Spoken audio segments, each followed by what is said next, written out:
ಧರ್ಮಸ್ಥಳದಲ್ಲಿ ಸಮಾಧಿ ಶೋಧ ಕಾರ್ಯವೇನೋ ನಡೀತಾ ಇದೆ. 6ನೇ ಪಾಯಿಂಟ್ನಲ್ಲಿ ಮೂಳೆಗಳು ಸಿಕ್ಕಿದ್ದಾಯ್ತು.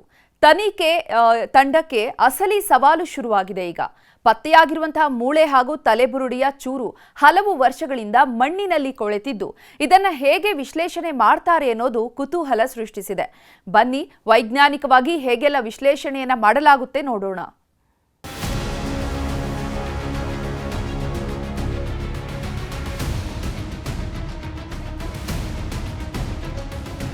ಪಾಯಿಂಟ್ ನಂಬರ್ 6ರಲ್ಲಿ ಮಹಜರು ಜೊತೆಗೆ ದೂರುದಾರ ವ್ಯಕ್ತಿಯ ಕ್ರೈಮ್ ಸೀನ್ ರಿಕ್ರಿಯೇಟ್ ಮಾಡಲಾಗಿದೆ. ಎಲ್ಲವನ್ನೂ ಸಂಪೂರ್ಣ ವಿಡಿಯೋ ರೆಕಾರ್ಡ್ ಮಾಡಲಾಗಿದೆ. ಹುಡುಕಾಟದಲ್ಲಿ ಮೂಳೆಗಳೇನೋ ಸಿಕ್ಕಿದ್ವು, ಆದರೆ ಅವುಗಳ ತನಿಖೆಯೇ ಇದೀಗ ಕುತೂಹಲದ ಸಂಗತಿ. ಹೂತಿಟ್ಟ ಶವದ ಪರೀಕ್ಷೆ ಹೇಗಾಗುತ್ತೆ? ಆರೋಪಗಳಿಗೆ ಅಸ್ಥಿಪಂಜರದಿಂದ ಉತ್ತರ ಸಿಗುತ್ತದೆಯೇ? ವಿಧಿವಿಜ್ಞಾನ ಪರೀಕ್ಷೆ ಹೇಗಾಗುತ್ತೆ? ಇತ್ಯಾದಿ ಪ್ರಶ್ನೆಗಳು ಹುಟ್ಟಿಕೊಳ್ಳೋದು ಸಹಜ. ಮೂಳೆಗಳನ್ನ ಮಾನವನ ಆಕಾರದಲ್ಲಿ ಜೋಡಿಸಿ ಪರೀಕ್ಷೆ ಮಾಡಲಾಗುತ್ತೆ. ವೈಜ್ಞಾನಿಕ ಕ್ರಮ, ತಂತ್ರಜ್ಞಾನಗಳ ಮೂಲಕ ಪರಿಶೀಲನೆ ನಡೆಯುತ್ತೆ. ಮಣಿಪಾಲದ ವಿಧಿವಿಜ್ಞಾನ ಪ್ರಯೋಗಾಲಯದಲ್ಲಿ ಪರೀಕ್ಷೆ ನಡೆಯುತ್ತೆ.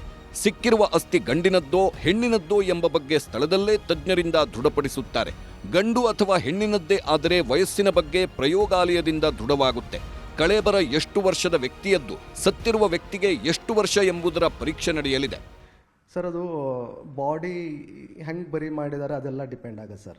ಬಾಡಿನ ಜಾಸ್ತಿ ಮೇಲ್ಗಡೆನೇ ಬರಿ ಮಾಡಿದ್ರೆ ಏನಾಗುತ್ತೆ, ಡಿಕಂಪೋಸಿಷನ್ ಬೇಗ ಸ್ಟಾರ್ಟ್ ಆಗಿಬಿಡುತ್ತೆ, ಬೇಗ ಸ್ಕೆಲೆಟನೈಸೇಷನ್ ಆಗಿಬಿಡುತ್ತೆ. ಬಾಡಿ ಏನಾದರೂ ಭಾಳ ಡೀಪ್ ಬರಿ ಮಾಡಿದರೆ ಸ್ವಲ್ಪ ಜಾಸ್ತಿ ಟೈಮ್ ತೊಗೊಳುತ್ತೆ ಸರ್. ಆಮೇಲೆ ಕಫಿನಲ್ಲಿ ಬರಿ ಮಾಡಿದರೆ ಇನ್ನೂ ಜಾಸ್ತಿ ದಿವಸವರೆಗೂ ಪ್ರಿಸರ್ವ್ ಆಗಿರುತ್ತೆ ಸರ್ ಬಾಡಿ. ನಮಗೆ ಬರೀ ಅಸ್ಥಿ ಪಂಜರ ಸಿಕ್ತಂದರೆ ಸಾವು ಫ್ರ್ಯಾಕ್ಚರ್ ಆದ್ರೆ ಮಾತ್ರ ನಾವು ಹೇಳಲಿಕ್ಕೆ ಸಾಧ್ಯ ಸರ್. ಅದರ್ವೈಸ್ ಯಾಕಂದರೆ ಸಾಫ್ಟ್ ಟಿಶ್ಯೂ ಬಾಡಿ ಮೇಲೆ ಅಂದರೆ ಏನು ಇರೋದಿಲ್ವಲ್ಲ, ಸೊ ಅದಕ್ಕಾಗಿ ನಾವು ಬೇರೆದೇನು ಹೇಳಲಿಕ್ಕಾಗಲ್ಲ. ಕೆಲವೊಮ್ಮೆ ಅಸ್ಥಿ ಪರೀಕ್ಷೆ ಮಾಡುವಾಗಲೂ ಅನೇಕ ಸವಾಲುಗಳು ಎದುರಾಗುತ್ತವೆ. ಸಿಕ್ಕಿರುವ ಮೂಳೆಗಳು ದೂರುದಾರ ಹೇಳಿರುವ ವ್ಯಕ್ತಿಯದ್ದ ಅಥವಾ ಇನ್ಯಾವುದೋ ಶವದ ಕಳೇಬರವ ಅನ್ನೋದನ್ನ ಪತ್ತೆ ಹಚ್ಚಬೇಕು.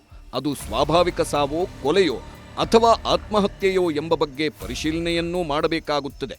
ಅಸ್ಥಿಯ ಎತ್ತರ, ಗಾತ್ರ, DNA ಟೆಸ್ಟ್ ಮೂಲಕ ಎಲ್ಲವೂ ಗೊತ್ತಾಗುತ್ತದೆ.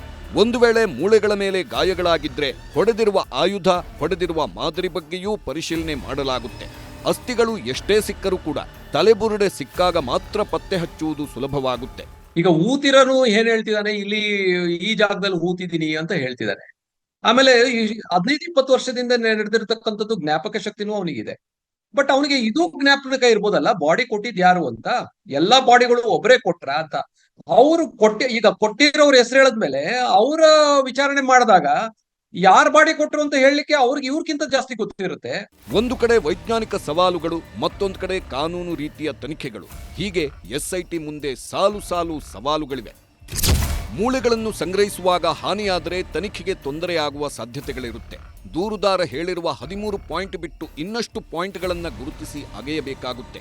ದೂರುದಾರ ಹೇಳಿರುವ ವ್ಯಕ್ತಿಯ ಕಳೇಬರ ಸಿಗೋವರೆಗೂ ಹುಡುಕಬೇಕಾಗುತ್ತೆ. ಜೊತೆಗೆ ಧರ್ಮಸ್ಥಳ ಠಾಣೆಯಲ್ಲಿ ಹಿಂದೆ ಕೆಲಸ ಮಾಡಿದ ಅಧಿಕಾರಿಗಳ ತನಿಖೆ ಮಾಡಬೇಕಾಗಬಹುದು. ಅಸಹಜ ಸಾವುಗಳ ಬಗ್ಗೆ ದೂರು ಕೊಟ್ಟಿದ್ದು ಕೇಸ್ ದಾಖಲಾಗಿದ್ದರೆ ಅದರ ತನಿಖೆಯೂ ಅವಶ್ಯವಾಗುತ್ತೆ. ದೂರು ಕೊಟ್ಟಿದ್ದವರನ್ನ ಕರೆಸಿ ಸಿಕ್ಕಿರುವ ಮೂಳೆಗಳ ಆಧಾರದ ಮೇಲೆ ಗುರುತು ಪತ್ತೆ ಮಾಡುವ ಕೆಲಸ ಆಗುತ್ತೆ. ಅಷ್ಟೊತ್ತಿಗೆ ಸ್ಥಳದಲ್ಲೇ ಇರುವ ದೂರುದಾರನೂ ಕೂಡ ಸಿಕ್ಕಿರುವ ಮೂಳೆ ಯಾರದ್ದೂ ಎಂಬ ಮಾಹಿತಿ ಕೊಡಬಹುದು. ಹೂಳುವಾಗ ಶವ ಇದ್ದ ಪರಿಸ್ಥಿತಿ, ಶವ ನೋಡಿದಾಗ ಅನುಮಾನ ಬಂದಿದ್ರೆ ಅದನ್ನ ಹೇಳಬಹುದು. ತಾಂತ್ರಿಕ, ವೈಜ್ಞಾನಿಕ, ದೂರುದಾರ, ಕುಟುಂಬಸ್ಥರ ವಿಚಾರಣೆ ಮೂಲಕ ತನಿಖೆ ಆಗಲೇಬೇಕಿದೆ. ಐಡೆಂಟಿಫೈ ಆಗಬೇಕು ಯಾರ್ದಂತ ಅನ್ನೋದು. ಐಡೆಂಟಿಫೈ ಆದ್ರೆ ತನಿಖೆ ಬಹಳ ಈಸಿ ಆಗ್ತದೆ. ಮತ್ತು ಕೆಲವೊಂದು ವಸ್ತುಗಳು ಅಲ್ಲಿ ಈಗ ಸಿಗ್ತವೆ, ಅದು ಗೋರಿದ ಒಳಗೆ ಒಗ್ದಿದ್ರ ತಗ್ಗಿನಲ್ಲಿ ಆ ವಸ್ತುಗಳನ್ನೆಲ್ಲ ಐಡೆಂಟಿಫೈ ಆದ್ರೆ ಮತ್ತಿಷ್ಟು ಈಸಿ ಆಗ್ತದೆ. ಒಟ್ಟಿನ ಮೇಲೆ ಅದು ಐಡೆಂಟಿಫೈ ಆಗ್ಬೇಕು. ಬಾಡಿ ಇದು ಇಂಥ ಮನೆ ಇರೋದು, ಇಂಥ ಒಂದು ಹೆಸರು, ಇಂಥ ಹೆಣ್ಮಗಳು ಅಂತ ಐಡೆಂಟಿಫೈ ಆದ್ರೆ ತನಿಖೆ ತುಂಬಾ ಈಜಿ ಆಗ್ತದೆ. ನಾವು ಆರೋಪಿಗಳನ್ನ ಅರೆಸ್ಟ್ ಮಾಡ್ಲಿಕ್ಕೆ ಅನುಕೂಲ ಆಗ್ತದೆ. One to one chain link ಇದ್ದಂಗೆ. ಮಾತ್ರ ಹೂಳದವನಿಗೆ ನಿನಗೆ ಹೆಣ ಯಾರು ಕೊಟ್ರು, ಯಾರು ತಂದ್ರು, ಯಾರು ಇಟ್ರು, ಅಲ್ಲಿ ಇದು ತೆಗ್ಗು ತೊಡೆದವ್ರು ಎಷ್ಟು ಜನ ಇದ್ರು, ಅವ್ರು ಯಾರು ನೋಡಿದ್ರು, ಆಮೇಲೆ ಇದು ಯಾರು ರೇಪ್ ಮಾಡಿದ್ದಾರು, ಕೊಲೆ ಮಾಡಿದ್ದಾರು, ಹೀಗೆ ಒಂದು ಲಿಂಕ್ ಒಬ್ರಿಗೊಂದು ಬಾಯಿ ಬಿಡಿಸ್ತಾ ಓದ್ತಿರ್ತೇವೆ. ಅದು ಕೊನೆಗೆ ಆರೋಪಿಗಳು ಸಿಗ್ತಾರೆ. ನಾವು ಅದನ್ನ ಪತ್ತೆ ಹಚ್ಚಲಿಕ್ಕೆ ಈಜಿ ಆಗ್ತದೆ. ಅದೇ ಬಾಡಿ ಯಾರ್ದು ಅನ್ನೋದು ಗೊತ್ತಾಗಬೇಕು ಅಷ್ಟೇ. ಈ ಕುತೂಹಲ ಇಷ್ಟಕ್ಕೆ ಮುಗಿಯೋ ಲಕ್ಷಣಗಳಿಲ್ಲ. ಉತ್ಖನನ ಮುಗಿದ ಬಳಿಕ ಅಸಲಿ ಸವಾಲು ಶುರುವಾಗುತ್ತೆ. ಅದನ್ನ ತನಿಖಾ ತಂಡ ಹೇಗೆ ನಿಭಾಯಿಸುತ್ತೆ ಅನ್ನೋದೇ ಕುತೂಹಲ. Bureau report, news 18.